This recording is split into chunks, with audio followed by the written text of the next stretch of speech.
주님께서 여러분과 함께 마테오가 전한 거룩한 복음입니다. 그때 예수님께서 제자들에게 말씀하셨다. 청하여라, 너희에게 주실 것이다. 찾아라, 너희가 얻을 것이다. 문을 두드려라, 너희에게 열릴 것이다. 누구든지 청하는 이는 받고 찾는 이는 얻고 문을 두드리는 이에게는 열릴 것이다. 너희 가운데 아들이 빵을 청하는데 돌을 줄 사람이 어디 있겠느냐? 생선을 청하는데 뱀을 줄 사람이 어디 있겠느냐? 너희가 악해도 자녀들에게는 좋은 것을 줄 알거든 하늘에 계신 너희 아버지께서야 당신께 청하는 이들에게 좋은 것을 얼마나 더 많이 주시겠느냐? 그러므로 남이 너희에게 해주기를 바라는 그대로 너희도 남에게 해주어라. 이것이 율법과 예언서의 정신이다. 주님의 말씀입니다. 그리스도님 찬미합니다. 참 예수님, 하나님의 복동이 고맙습니다. 고맙습니다. 네, 예수님께서는 우리가 청하기도 전에 우리에게 필요한 것을 알고 계시고 그것을 우리에게 주시지 않고 계세요? 주시죠. 우리가 청하기도 전에 우리가 필요한 것을 알고 있습니다. 우리에게 정말 필요한 거, 그건 뭐겠어요? 영원한 생명과 영원한 행복이죠. 하느님의 나라를 우리가 구하는 거죠. 그래서 하나님께서 기꺼이 우리에게 주신 바인 거죠.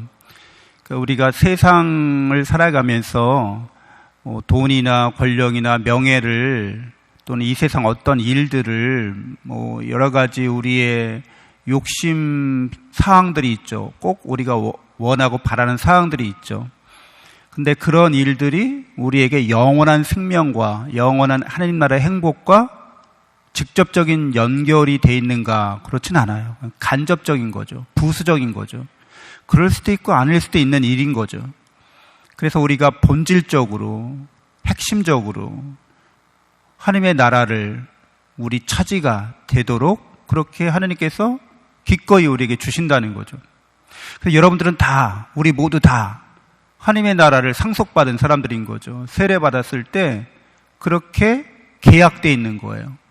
그리고 계약의 실행은, 하나님 약속의 실행은 성체성사 때 늘 재현되고 있는 겁니다. 갱신되고 있는 거죠. 그래서 너희는 나를 기억하여서 이 예를 행하여라 라고 말씀하십니다. 늘 기억하라는 거예요. 하나님 우리를 얼마나 사랑하는지, 그래서 우리에게 얼마나 좋은 것을 아낌없이 다 베풀어 주시는지 그것을 잊지 말라고 이렇게 당부해 주시는 거죠. 그런데 이제 우리가 다 하나님 나라를 받았고 영원한 생명과 영원한 행복을 이미 받았는데, 그런데 이제 이것을 받은 것을 잘 운영을 해야겠죠. 운영하는 방식. 좋은 걸 아무리 많이 받아도 이걸 쓸 줄 몰라. 좋은 걸 주면 뭐 하나? 이걸 쓸 줄 모르는 걸. 그러면은 옛날 요즘에 나온 신제품들, 전자제품들 이렇게 혹시 자녀들이 스마트폰 새로 나온 거 이렇게 선물해 주면 야, 이거 어떻게 쓰는 거냐? 이렇게 이제 물어봐야 되잖아요. 그리고 한 번 물어봐도 잘 모르시겠잖아요. 거듭 물어보고, 그리고 그걸 이제 실제로 사용을 해보는 거죠. 그리고 그렇게 했을 때 이제 그거를 온전하게 자기 것으로 삼는 거죠. 하나님께서 우리에게 이미 영원한 생명도 주시고 영원한 행복도 주신 거예요. 여러분은, 우리 모두는 다 사실은 아무런 걱정, 근심이 없는 사람들입니다. 이제 우리에게 주신 것을 어떻게 운영하는가, 어떻게 사용하는가, 그걸 어떻게 관리하는가의 문제인 거죠. 그래서 청하라고 말씀하십니다. 그러니까 끊임없이 하나님께서 우리에게 주신 영원한 생명에 대해서, 영원한 행복에 대해서 우리가 주신 것들을 잘 사용할 수 있도록, 잘 운영할 수 있도록 끊임없이 청해야 되는 거죠. 그러니까 이렇게 청해야 될 이유는 하나님은 무한하신 분이기 때문에 청하고 청해도 아직 더 청할 게 남아있어. 다 주시는데도 이 말은 아무리 하나님이 우리에게 많이 주셔도 우리는 그것을 완전히 소화해내기가 쉽지 않다는 거잖아요. 많이 주시는데 그것을 많이 주신 거를 잘 사용하고 이걸 잘 우리가 향유하려면 끊임없이 청해야 되는 거죠.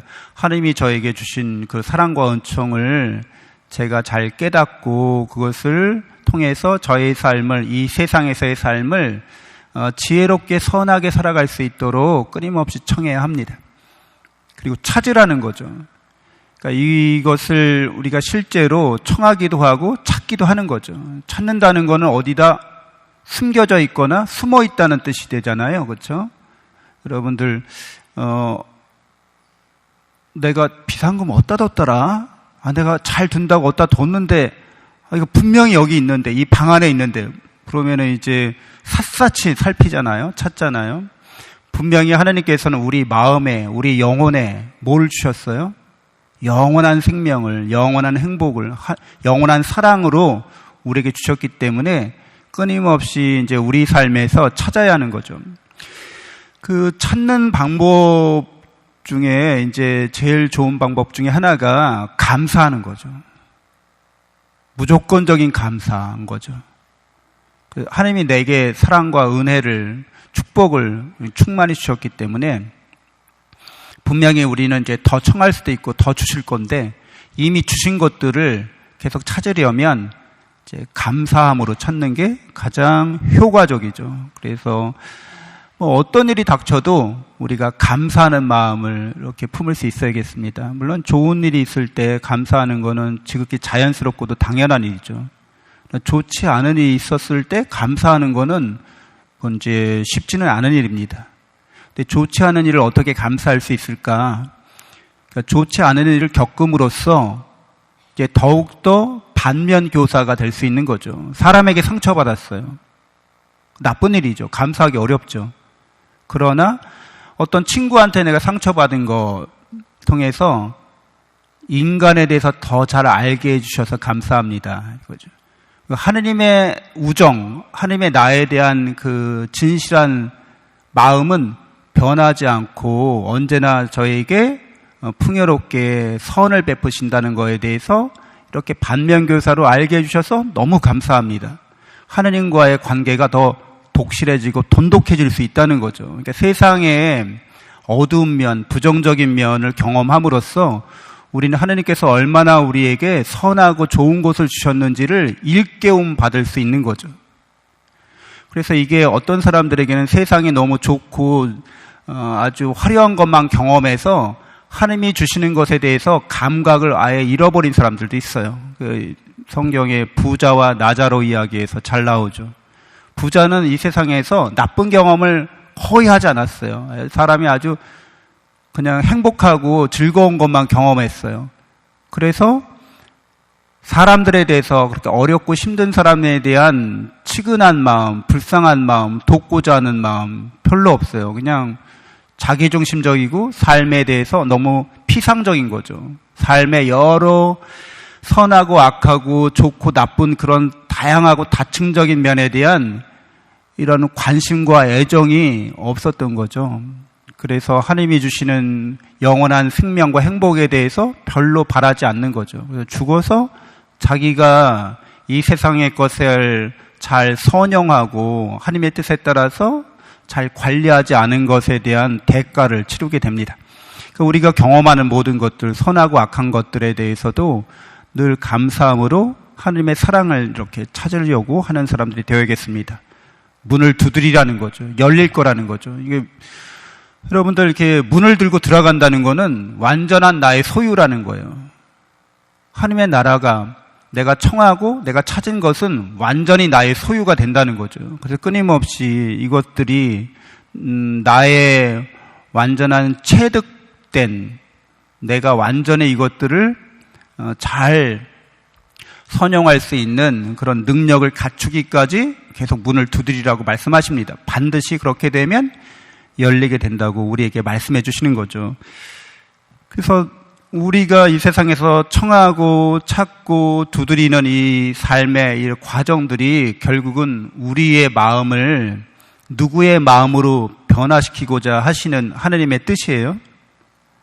하나님의 마음이 되게 하시려고 그러는 거예요, 우리가. 그렇죠? 그러니까 여러분 다 인간의 마음을 갖고 계시잖아요. 달면 삼키고 쓰면 뱉죠. 그렇죠? 들어갈 때와 나올 때가 다르시죠. 인간의 마음이잖아요. 오늘 간사하잖아요. 변덕스럽잖아요. 되게 어리석잖아요. 되게 이기적이잖아요. 그러니까 이렇게 아주 우리 자신이 부족하고 나약하고 우리 자신은 하느님의 사랑과 은총이 아니면 우리는 굉장히 타락한 존재라는 거죠. 희망이 없는 존재라는 거죠. 그래서 우리 자신이 이렇게 이 과정을 통해서 하느님의 마음을 이제 배우게 되고 하느님의 마음에 따라서 성장하게 되는 거죠. 그러니까 우리의 마음이 하느님의 마음과 같아지도록 여러분들 늘 어떻게 하셔요? 연습하고 훈련하고 계속 그렇게 해야 되는 거죠. 그런 과정 중에 하느님의 마음을 담는다는 거, 하느님의 사랑의 마음을 담는다는 것은 첫 번째가 너무 자명한 사실인데 자비심을 갖는 거죠. 불쌍히 여기는 마음 갖는 거예요. 여러분들 나한테 상처 준 사람 화가 나잖아요. 밉잖아요. 근데 하느님의 마음을 배우면 어떤 마음을 찾아야 되는 거예요? 어떤 마음을 청하고 어떤 마음을 찾아야 돼요? 어떤 마음의 문을 열어야 돼요? 자비의 마음을, 그렇죠? 치근한 마음을. 하느님이 우리들을 바라볼 때, 우리 이 세상을 바라볼 때 어떤 마음이 가장 크게 발동하고 계시다고 생각해요? 치근한 마음이. 그 우크라이나하고 러시아하고 전쟁 중에 있는데 요즘에는 과학기술이나 뭐 매스미디어 기술이 발전해서 사람이 죽어가는 것을 그냥 TV에서 보잖아요. 근데 거기에 그 한 가장으로서, 한 남편으로서, 한 아들로서 군인들이 죽어가는 모습을 보게 될 때 치근한 마음이 당연히 들죠. 불쌍히 여기는 마음이 들죠. 상대편이라도 그런 거죠. 그렇죠? 러시아 적국이야. 근데 그렇게 죽어가는 걸 보고서 쌤통이다. 잘 죽었다. 그리고서 막 통쾌해. 하느님의 마음이 아닌 거죠. 그렇죠? 누구의 마음이에요? 그런 마음들은. 악마의 마음인 거죠. 하느님의 마음을 배우기 위해서 이제 이렇게 청하고 찾고 두드리는 이런 것들이 신앙생활이고 영성생활입니다, 사실은. 그러니까 누구를 특별히 미운 사람, 싫은 사람, 적대적인 사람들을 볼 때 하느님의 마음에서 치근한 마음, 불쌍히 여기는 마음이 나오는 것을 훈련하고 연습하는 거. 그리고 무엇보다도 사랑은 여러분 뭐 지혜로운 거잖아요.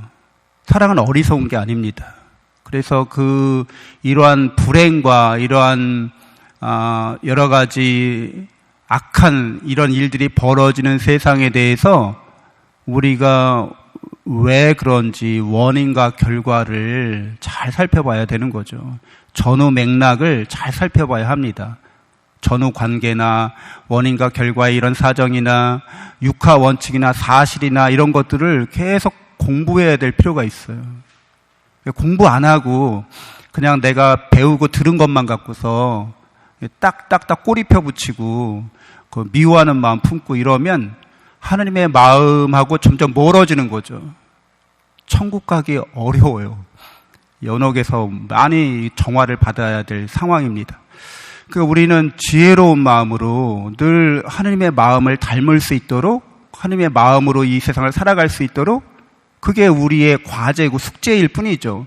다른 것들은 사실 영원히 우리가 소유할 수 있는 것도 아니고 이 세상 일들은 영원히 우리가 이렇게 관계된 일도 아니고 영원히 관련된 일일 수 없어요. 이게 우리 살아가면서 그런 이 세상에서 겪는 걸 통해서 우리가 얼마만큼 하느님의 마음을 닮아가는 것만이 중요한 거죠. 그래서 늘 하느님의 지혜로운 마음을 닮을 수 있도록 묵상해야 되고 이렇게 공부해야 되고 그렇습니다. 또 당연히 올바름에 대해서도 알게 되죠. 정의로운 삶에 대해서 그리고 선한 어떻게 하면 우리가 하나님이 주신 이 선한 것을 이 세상에서 열매 맺을 수 있을까? 공동선을 추구하는 거죠. 그러니까 하나님의 마음을 잘 훈련하고 묵상하고 또 연구하고 또 실천하고 열매 맺는 그런 삶이 되도록 주님께 청해야겠습니다. 잠시 묵상하겠습니다.